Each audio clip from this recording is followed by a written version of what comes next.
बरेच जण ठरवतात की मला वजन कमी करायचंय किंवा मला छान दिसायचं आणि छान आरोग्य आपलं असायला पाहिजे, ठरवतात पण ते पूर्ण होत नाहीत.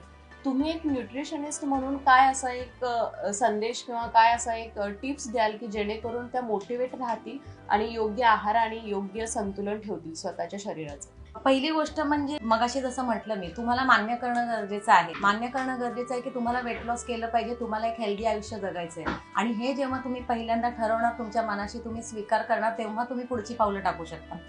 पहिलं मेंटली प्रिपेअर्ड व्हा आणि त्यानंतर पुढच्या गोष्टी तुम्ही आपोआप करणार आहात. अगदी तुम्हाला डायरेक्टली तुम्हाला डायटिशियनकडे जरी नसेल जायचं, तरी तुम्ही घरामध्ये छोट्या छोट्या गोष्टी सांभाळायला सुरुवात करा. पहिली गोष्ट तर बाहेरचं जेवण बंद करा. अशा धक्काधक्कीच्या लाईफमध्ये अगदीच शक्य नाहीये की अगदीच खाणार नाही आपण किंवा काय, पण तुम्ही एक स्वतःवर रेस्ट्रिक्शन्स ठेवा की मी 10 दिवसातून एकदाच बाहेरचं खाणार आहे. त्याच्यानंतर फास्ट फूड, त्याच्यानंतर डीप फ्राईड गोष्टी त्या मी रोज न खाता 8 किंवा 10 दिवसातून एकदाच खाणार आहे. गोड गोष्टींचा मी रोज वापर माझ्या जेवणामध्ये ठेवणार नाहीये, मी ओकेशनली खाणार आहे. आणि मी रोजच्या रोज घरातली चपाती भाकरी भात भाजी हेच खाणार आहे.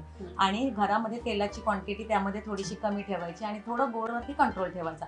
या एवढ्या बेसिक गोष्टी जरी तुम्ही केल्या तरी पण तुम्हाला बराच फरक तुमच्या आयुष्यामध्ये दिसून येईल.